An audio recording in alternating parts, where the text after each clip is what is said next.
Hola, soy Julia, profesora de Química del Centro de Estudios Luis Vives.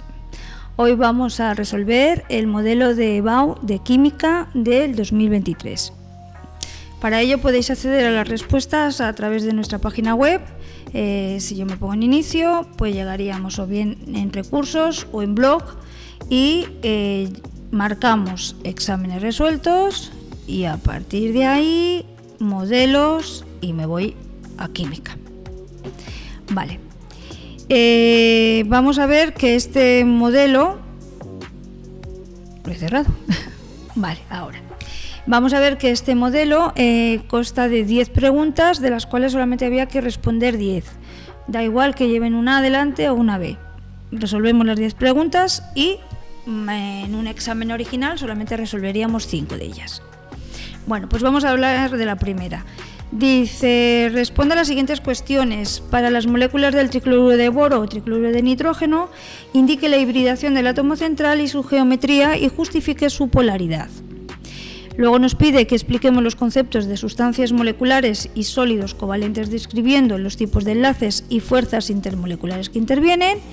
Y dice que justifique si el bromo tiene mayor punto de fusión que el bromuro de potasio. Bueno. En la primera parte de la pregunta hacemos la estructura, nos piden cuál es el átomo central, su hibridación y cuál es la geometría. El tricloruro de boro y el tricloruro de nitrógeno. Bueno, yo solo hacer la configuración para determinarlo. El boro tiene un orbital 2s2 lleno y un electrón en un orbital p. Como le quedan vacíos 2, lo que hacemos es que progresa un electrón de este 2s al 2p. De tal manera que al final lo que vamos a hacer es que hibridan este orbital s con estos 2p, por lo tanto es una hibridación sp2. El boro va a tener una geometría trigonal plana y como es más electropositivo que el cloro, pues los momentos dipolares se suman y me dan igual a 0, por lo tanto es una molécula apolar. El tricloruro de nitrógeno, el átomo central en este caso es el nitrógeno y vemos que tiene 2 electrones en su capa, en su orbital 2s y 3 en los 2p. Evidentemente no tiene más opciones de que los orbitales prosperen hacia otro orbital y entonces lo que ocurre aquí es que lo que va a hibridar es el S con los 3 orbitales P, hibridación sp3 y su estructura piramidal trigonal. En este caso el cloro también es más electronegativo que el nitrógeno y los momentos dipolares al sumarlos nos dan distinto de 0, por lo tanto el tricloruro de nitrógeno es una molécula polar. Cuando nos dice que son sustancias moleculares y cómo se forman, pues son moléculas que se forman teniendo en cuenta que las uniones entre sus átomos son enlaces covalentes y las uniones que se producen entre ellas son uniones intermoleculares débiles, como pueden ser los enlaces de hidrógeno o las fuerzas de Van der Waals. Mientras que los sólidos covalentes, pues lo único que van a ser son átomos que se unen mediante enlaces covalentes formando esos sólidos cristales, esos sólidos cristalinos que son muy estables. Y por último, nos preguntaban o nos decían que justificáramos cuál era el punto de fusión entre el bromo y el bromuro de potasio. Bueno, pues teniendo en cuenta que el bromo es un compuesto covalente y el bromuro de potasio es un compuesto iónico, sabemos que los compuestos iónicos a temperatura ambiente son sólidos, mientras que el bromo en este caso es una molécula covalente apolar. Sus uniones son bastante más inestables o más débiles y por lo tanto el bromuro de potasio necesitará más temperatura para su fundido. Pregunta 2. Esta es de orgánica y dice que formulemos los siguientes compuestos: el 2-cloro-4-metilhexamida y el etinilmetiléter. Luego que complete las siguientes reacciones diciendo cuál es el nombre de los productos orgánicos, qué tipo de reacción es y qué reglas siguen en el caso de que hubiera más de un compuesto, de un producto. Y por último, en el apartado C nos dice que nombremos el polímero que se obtiene a partir del cloroeteno. Bueno, recomendación: no hay ninguna norma escrita, pero si a mí me veo que en los compuestos orgánicos me los están dando en forma semidesarrollada, la respuesta también la tendré que dar en forma semidesarrollada. Eso no quita para que si yo quiero hacerlo de forma desarrollada porque me es más cómodo, lo veo mejor, luego puedo desarrollar y luego la respuesta final ponerlo en forma semidesarrollada la fórmula. Entonces, el 2-cloro-4-metil-hexanamida, pues lo primero que tengo que ver es que tenga 6 carbonos, 1, 2, 3, 4, 5 y 6. En el primero, un grupo amida,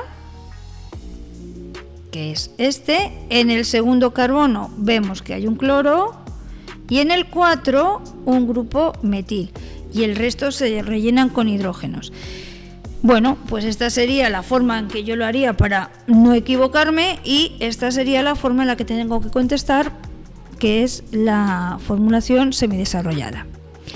Por último, el etinilmetiléter, pues como su nombre indica, esto es un éter, grupo éter, por un lado el metil y por el otro lado el etinil. Etinil, triple enlace, importante este detalle. Bueno, en la segunda parte de esta pregunta me dice que completemos y vemos que tenemos 1, 2 y 3 carbonos con un grupo H, por lo tanto es un alcohol de 3 carbonos, el propanol, en presencia de un ácido y con calor.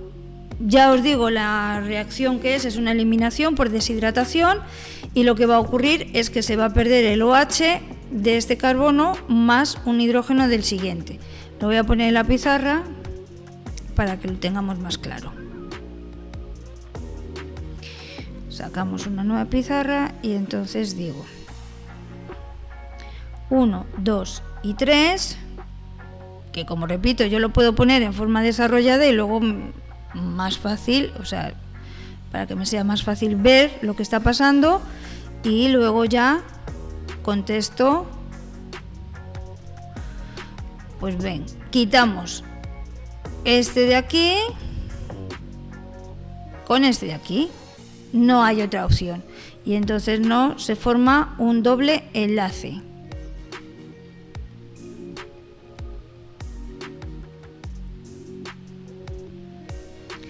Y se crea el propeno. El otro, sin embargo, resulta que es un alcohol también, la reacción es la misma, pero el grupo OH lo tiene en un carbono secundario. Es el 2-butanol, que es un alcohol. Venga, pues vamos a ponerlo. 1, 2, 3 y 4.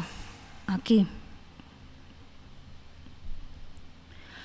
Seguimos poniendo hidrógenos. Yo sigo diciendo que esta es una manera muy fácil de verlo, no hace falta que nos aturullemos, entonces lo hacemos rápidamente. Veo que pueden salir 2 compuestos. Primero, quitamos el OH y el hidrógeno de un carbono adyacente, que en este caso sería el carbono 3, porque es el 2-butanol. El butanol, porque realmente no, bueno, sí, el 2-butanol mejor. Y entonces nos quedaría este compuesto. Lo voy a poner aquí en rojito. 1, aquí y aquí.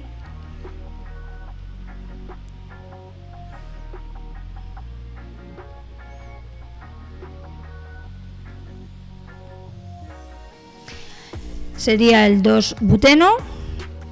Pero por el otro lado podríamos quitar este OH con este de aquí y entonces nos quedaría este otro.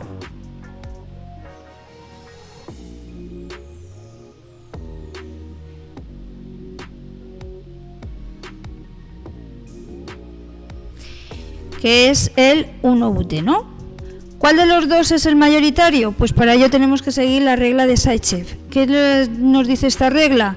Que el hidrógeno va a salir del carbono adyacente al carbono que presentaba el OH, el grupo funcional, que contenga menos carbonos, es decir, el más sustituido. Y por lo tanto sería en este caso el carbono 3. Y el compuesto mayoritario sería el 2-buteno. Bien. Y luego, con respecto al polímero que se obtiene, pues si unimos muchos cloroetenos, pues nos va a salir el PVC o vinilo mediante una reacción de adición. Adición, pues es una polimerización de adición porque solamente van a salir un polímero sin moléculas de agua. Dice, responde a las siguientes cuestiones. Para la sustancia amonio, cloruro y ácido hipocloroso, justifique cuáles son sus bases o ácidos conjugados escribiendo el equilibrio correspondiente según la teoría de Bronsted-Lowry. Para las siguientes sustancias, justifique y ordene de menor a mayor basicidad las bases que son basicidad, las que son bases, y las bases conjugadas de las que son ácidos. Y luego calcula el volumen de disolución acuosa preparada por 2 gramos de hipocloroso para que el pH sea 2. Y nos dan una serie de datos como es la constante de acidez, la constante de basicidad del amoníaco y bueno, las masas atómicas. Bueno, el primer apartado es muy sencillo si sabemos cuál es la definición de Bronsted-Lowry sobre un ácido y una base. Bueno, pues un ácido o una base es una sustancia capaz de donar o aceptar protones en una disolución, cuando se encuentran en una disolución acuosa o de cualquier otro tipo. El amonio, pues evidentemente es un ácido porque es capaz de ceder protones, por lo tanto la base conjugada va a ser el amoníaco. El ion cloruro es una base porque es capaz de aceptar protones, aunque sea muy débil, y apenas tiene una actividad ácido-base, pero en este caso su ácido conjugado sería el ácido clorhídrico, si lo ponemos en presencia de agua. Y el ácido hipocloroso, pues es un ácido porque es capaz de ceder protones, y la base conjugada sería el hipoclorito.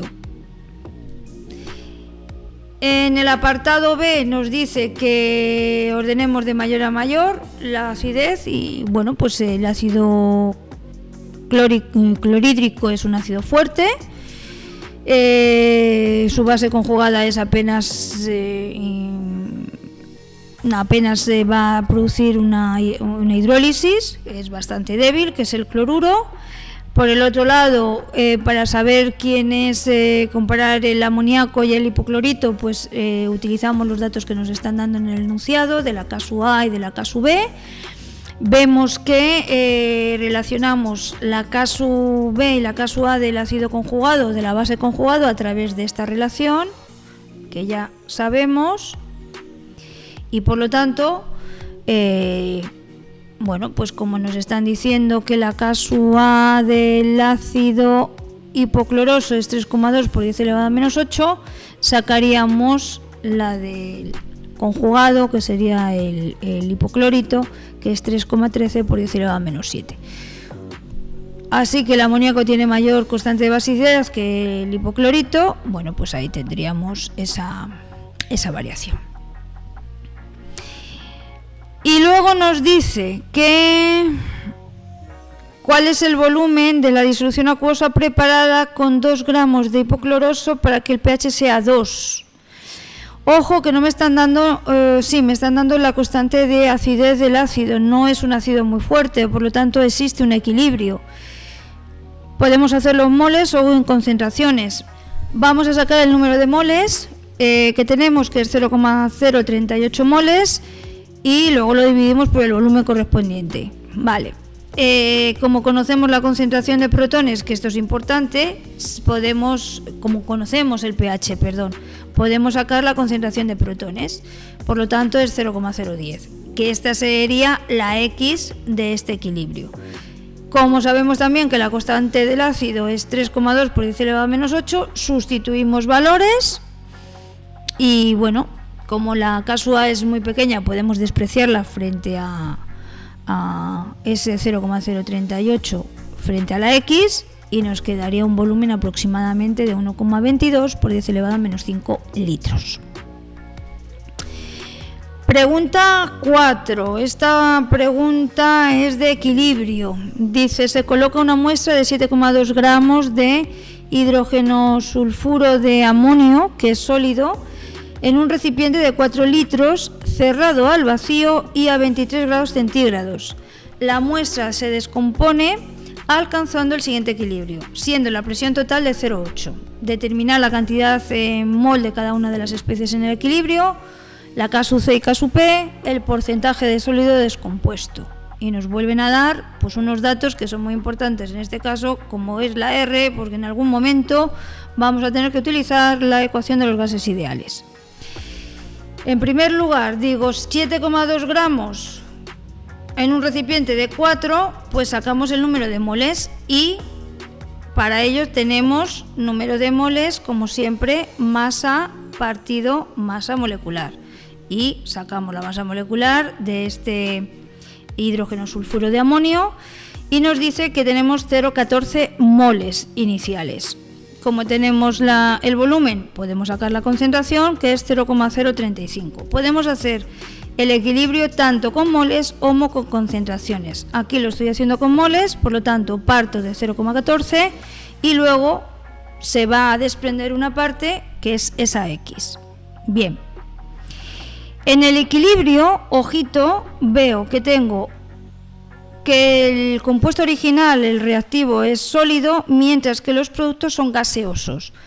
¿Qué es lo que tenemos que tener en cuenta? Pues que evidentemente solo vamos a tener moles gaseosos estos dos, estas dos X. ¿Por qué? Porque los sólidos ya sabemos que no cambian, entonces su variación está dentro de lo que es la constante, se suele decir.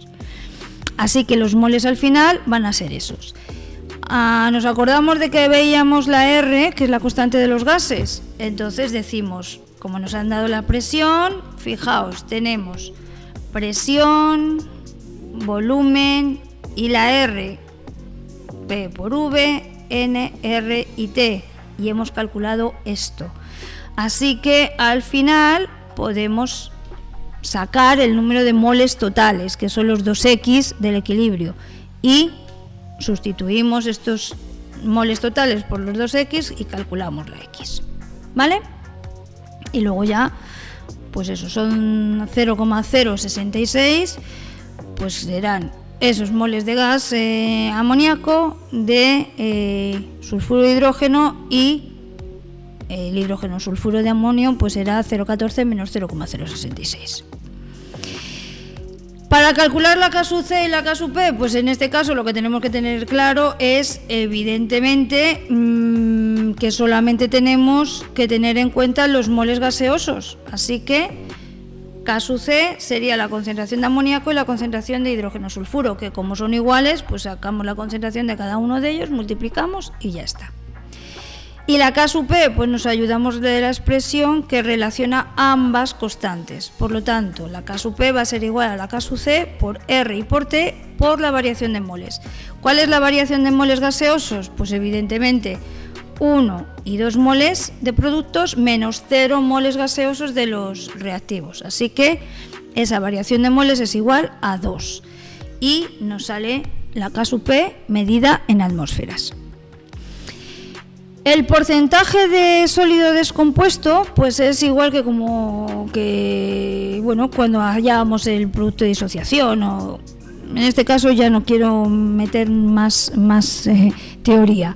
Simplemente serían los moles que se han ido de este sólido para formar los dos gases, partido por los moles iniciales y por el 100 porque estamos dándolo en tanto por ciento.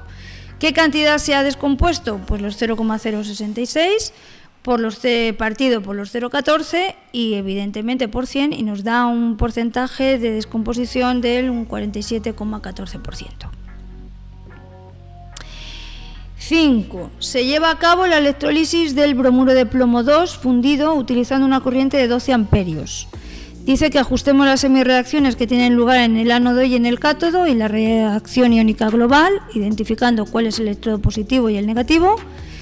Que calculemos la fuerza electromotriz necesaria para llevar a cabo esa electrólisis y que determinemos el tiempo que es necesario para obtener 10 gramos de ese plomo. Como datos, pues nos dan el Faraday y las masas atómicas del plomo y el potencial de reducción del bromo y del plomo. Bien, tenemos los iones de bromo y plomo disueltos, o sea, en forma de bromuro y de plomo 2+, y como tenemos los potenciales, pues podemos ver que el que se está reduciendo es el que tiene mayor potencial de reducción. En este caso sería el bromo. El plomo va a actuar oxidándose, por lo tanto, y el bromo se va a reducir. Esto ocurre cuando la reacción es espontánea. Pero ¿qué es lo que estamos? Estamos ante una electrólisis. En la electrólisis ocurre todo lo contrario. Lo que nosotros queremos obtener es metal o gas. En este caso, metales que serían el plomo. Por lo tanto, no se va a estar oxidando el plomo, sino que se va a estar reduciendo. Mientras que el bromo no se va a estar reduciendo, sino que se va a estar oxidando, y así de esta manera obtenemos bromo y plomo sólido. Así que en el ánodo, que es el electrodo positivo y es donde se está ocurriendo la oxidación, se encontraría el bromo, y en el cátodo o electrodo negativo es donde se produce la reducción y está el plomo. Ajustamos la reacción y la reacción iónica es la que nos pide.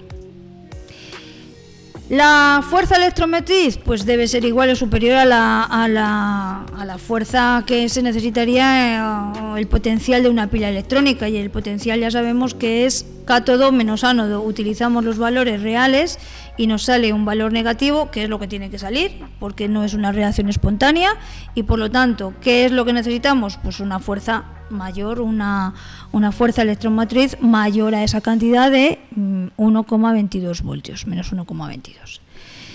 Por último, para obtener el tiempo que se necesita para conseguir 10 gramos de plomo, vamos a utilizar la expresión de Faraday, en donde la masa en gramos es igual a la intensidad, que es la carga por el tiempo, y por la masa atómica partido por los electrones y por el Faraday. Despejamos ese tiempo, hacemos los cálculos, porque tenemos todos los datos, tenemos la intensidad que nos han dado, la masa atómica, la masa obtenida del plomo y el Faraday que nos dan, sustituimos y nos dan 776,1 segundos. Vamos a los ejercicios de la parte B. Dice, responda a las siguientes cuestiones. Para el átomo de hidrógeno, calcule la energía del electrón de la segunda órbita según el modelo atómico de Bohr y justifiquemos el significado del signo. Voy a ir contestando en esta parte, lo voy a hacer al revés. Contesto apartado por apartado. Dice, Bohr en su teoría nos va a decir que utilizamos un átomo de hidrógeno, viene determinada por esa energía, en donde R va a ser la constante de Reinberg y N el nivel energético. ¿Por qué es ese signo negativo? Pues porque según se va desprendiendo el electrón, se va acercando al núcleo, ¿vale? Pues se va desprendiendo energía y por lo tanto se pone ese valor negativo. Lo único que nos dice es que calculemos la energía del electrón en la segunda órbita, pues ponemos esa constante que nos han dado su valor, y en el hidrógeno pues el nivel energético 2 pues es 2 al cuadrado, y esta sería en julios. Bueno, nos piden en este apartado que digamos cuántos, usando los números cuánticos, cuál es el número máximo de subniveles orbitales y electrones hay en el tercer nivel energético de un átomo. Vale, N va a ser 3, porque estamos en el tercer nivel energético.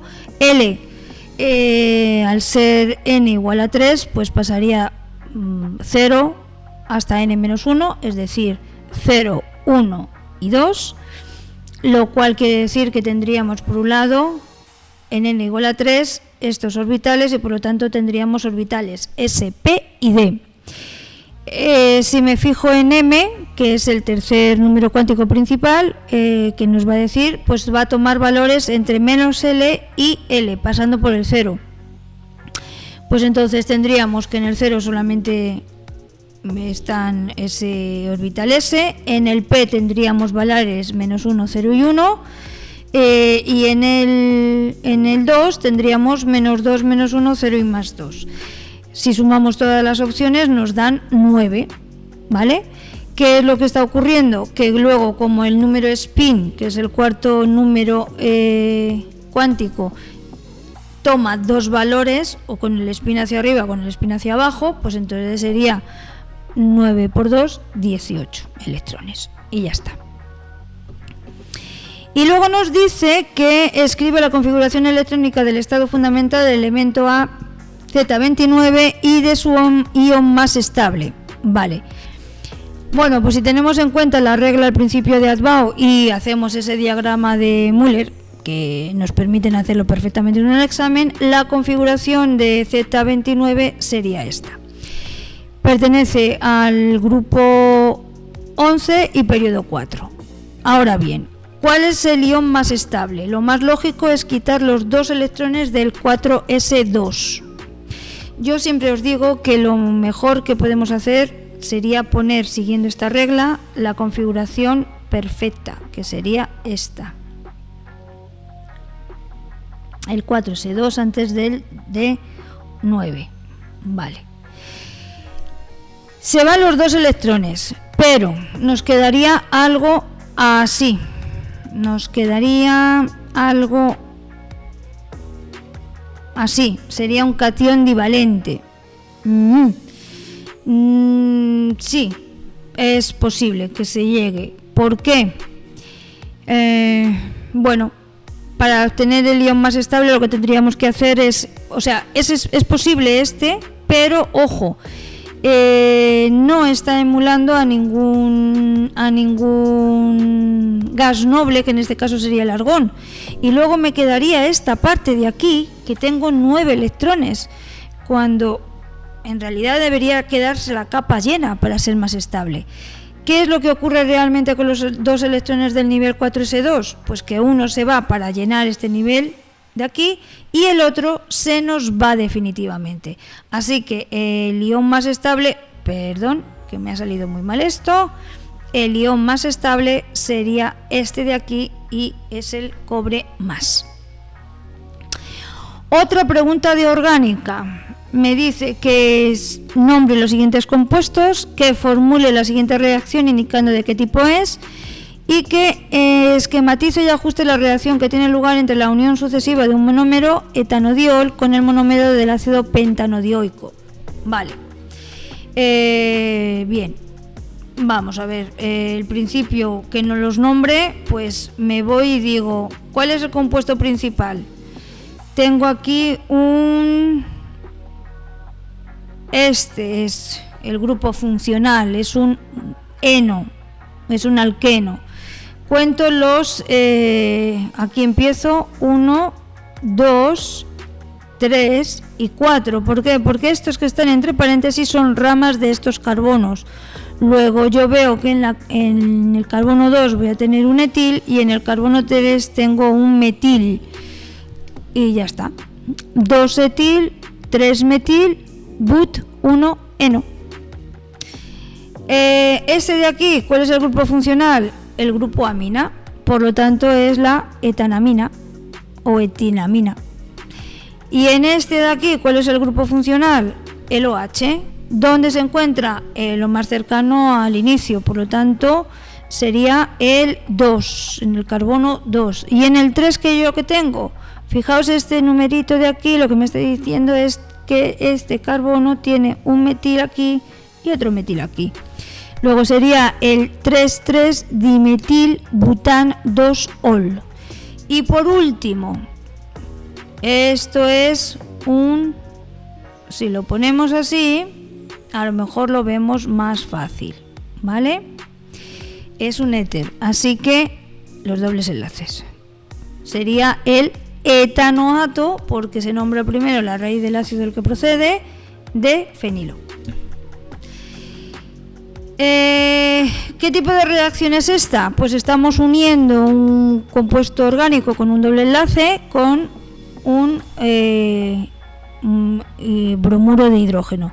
Se rompe el doble enlace y para ello seguimos la regla de Markovnikov.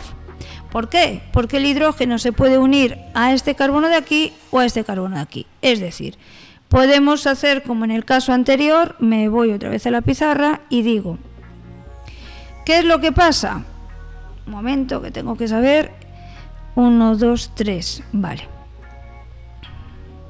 1, 2 y 3. 2, 1 y 3. Y le unimos el bromo. ¿Qué me dice Markovnikov? Se rompe esto de aquí y se va a unir un hidrógeno a un carbono y el bromo al otro. Según Markovnikov, se va a unir el hidrógeno al menos sustituido, es decir, al que tiene más hidrógenos. El compuesto mayoritario saldría este de aquí. El 2-bromo-propano. El otro carbono que puede salir, el otro que nos puede salir es el CH3, CH2, CH2BR, el 1-bromo-propano, ¿vale? Así que el mayoritario en este caso sería el 2, por la regla de Markovnikov. Vale, y luego la reacción en donde tenemos un alcohol con un ácido que se repite muchas veces sería una reacción, una polimerización mediante condensación, porque va a perder moléculas de agua y que lo que nos sale aquí en este caso es un poliéster. La tercera pregunta es una pregunta de cinética y nos dan una tabla con 4 experiencias. Y vamos a observar que las 4 experiencias A cambia, pero B solamente cambia la cuarta. ¿Qué ocurre con las velocidades? Pues veo que hay 2 experiencias en donde cambia A y no cambia B, pero la velocidad se mantiene constante. Esto ya me está a mí dando un pie de decir, si A no cambia, B sí, pero la velocidad es igual, B no afecta a la velocidad de reacción, por lo tanto su orden es 0. Mientras que si yo mantengo constante la concentración de B, cambio la concentración de A en la experiencia 1 con la 2 o la 1 con la 3 o en cualquiera de ellas y cambia la velocidad, ojo, un cambio de la concentración de A sí que está afectando, por lo tanto ahí sí que tengo que averiguar cuál es el orden parcial, que es lo que me están preguntando. Cogemos en este caso la experiencia 1 y 2, utilizamos la expresión de la velocidad, sustituimos los valores de la tabla y al hacer la ecuación exponencial nos queda que m, que en este caso es el orden parcial de A, es igual a 2. Por lo tanto, como ya hemos visto que en lo que he explicado anteriormente, la variación de la concentración de B no afecta a la velocidad de la velocidad, pues entonces diríamos que el orden parcial respecto a de A es 2, respecto de B es 0 y el orden total de la reacción es 2. La velocidad de la ecuación de la velocidad, por lo tanto, sería la constante por la concentración de A al cuadrado. Para calcular la constante únicamente tenemos que despejar de esta ecuación y coger los datos de la experiencia que queramos. La constante no depende de las concentraciones, por lo tanto, cojamos la experiencia que cojamos, el valor siempre nos va a dar el mismo. Pregunta 4. De equilibrio. Dice, responde a las siguientes cuestiones. A. ¿Qué tipo de reacciones tienen la K sub C y la K sub P iguales? Pues como sabemos cuál es la relación entre la K sub P y la K sub C, mediante esta expresión matemática, pues ¿cuándo va a ser iguales? Cuando este producto, R por T elevado a la variación de moles, sea 1. ¿Y cuándo va a ser 1? Pues cuando la variación de moles gaseosos sea 0. Cualquier número elevado a 0 da 1. Así que cuando la variación de moles sea gaseoso sea 0, la K sub C y la K sub P coinciden. Dice en el apartado B, la constante de equilibrio de una reacción aumenta o disminuye por un aumento de la temperatura. Sí, evidentemente. La constante sí que está afectada por los cambios de la temperatura. Aquí lo único que tenemos que saber es si la reacción es endotérmica o es exotérmica. ¿Por qué? Porque si es endotérmica necesita energía en forma de calor. Entonces, si aumenta la temperatura, lo que va a ocurrir es que el equilibrio se desplaza hacia la formación de los reactivos y, por lo tanto, en este caso sí que, como decimos aquí, pues se va a producir la constante va a ser mayor. Al revés, si es exotérmica, si es exotérmica y, por lo tanto, lo que quiere decir es que la reacción está produciendo calor, si aumentamos la temperatura, la reacción se va al lado contrario, según el principio de Chatelier, y por lo tanto la constante disminuiría. En C, ¿qué me está diciendo? C me pregunta... Ay, que he perdido la respuesta, la pregunta. Aquí. Dice, escribe la expresión de la constante de equilibrio K sub C en función de las concentraciones y K sub P en función de las presiones. Como hemos visto, los sólidos no se incluyen dentro de las expresiones de las constantes porque no varían, por lo tanto solo tendríamos en cuenta en este caso a las especies gaseosas, tanto para la K sub C como para la K sub P. Por eso aquí la expresión que la constante de equilibrio en la K sub C en cuestión de las concentraciones es concentración del dióxido de azufre al cuadrado por la del oxígeno, y la K sub P, la presión al cuadrado del dióxido por la presión del oxígeno. Y en el apartado D me dice, ¿se modifica el equilibrio de la reacción del apartado C al realizar la reacción en presencia de un catalizador? No, los catalizadores no modifican el equilibrio, lo que hacen es que varía la velocidad de reacción. Por lo tanto, la velocidad de reacción, evidentemente, si utilizamos un catalizador positivo va a ser más rápida y si utilizamos un catalizador negativo va a ser más lenta, pero el equilibrio no lo modifica. Terminamos el ejercicio con una pregunta de redox, en donde nos dicen unas cantidades de azufre sólido, otra cantidad de dicromato de potasio en medio básico, esto es importante, y nos dan unos productos que son el dióxido de azufre, el trióxido de dicromo y el hidróxido de potasio. Primero nos dicen que ajustemos por el método del ion-electrón, indicando cuál es la semirreacción de oxidación y la de reducción, así como la especie ionizante, que es la reacción iónica y molecular. Luego nos dice que digamos cuál es la especie oxidante y cuál es la reductora. Y por último, que determinemos cuál es el reactivo limitante de la reacción y así calcular el volumen de dióxido de azufre que se obtienen a una presión de atmósfera de presión y a 25 grados centígrados.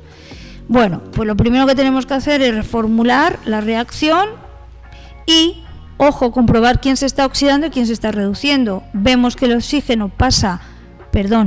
azufre pasa de número de oxidación 0 a 4, por lo tanto se está oxidando y la semirreacción de oxidación sería azufre, dióxido de azufre.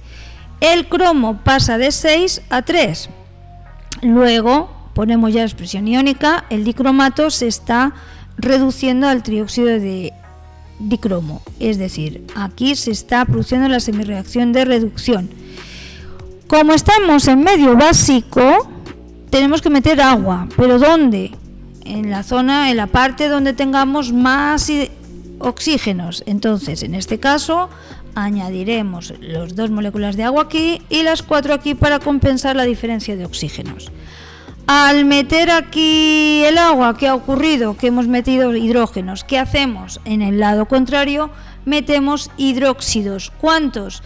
Aproximadamente el doble, casi siempre es el doble, para ajustarlos bien. Entonces meteríamos aquí 4 hidróxidos, puesto que hemos metido en la semirreacción de oxidación 2 de agua, y en la de reducción introduciríamos 8 hidróxidos al final. Y ya pues únicamente las cargas. Como en la semirreacción de oxidación se están moviendo 4 electrones, y en la de reducción se están moviendo 6, pues lo que hacemos es multiplicar la de arriba por 3 y la de abajo por 2. Y esta sería la ecuación iónica neta. Reagrupamos los iones y aquí nos saldría la ecuación global. ¿Quién es la especie oxidante? Pues la que se está reduciendo, el dicromato de potasio o el dicromato a secas. ¿Y quién es la especie reductora? Pues quien se está oxidando, que en este caso sería el azufre. Por último, nos están pidiendo la cantidad de dióxido de carbono, pero de dióxido de azufre, pero ojito, nos están diciendo que hay un reactivo limitante. Por lo tanto, lo primero que tenemos que averiguar es eso. ¿Cuál es el reactivo limitante? Para a partir de ahí hacer los cálculos necesarios estequiométricos y obtener lo que nos están pidiendo. Calculamos la cantidad de azufre que tenemos, los moles, masa partido masa molecular, la del dicromato, y vemos que según la estequiometría, 3 moles, según esta estequiometría de aquí, 3 moles de azufre necesitan reaccionar con 2 moles de dicromato. Como tenemos 0,10 moles de azufre, ¿cuántos moles tendríamos que tener de dicromato? Pues 0,067. ¿Los tenemos? No, tenemos 0,051. Por lo tanto, como tenemos menos cantidad de dicromato de la que necesitamos, decimos que este es el reactivo limitante. Y a partir de ahí tendríamos que hacer los cálculos necesarios.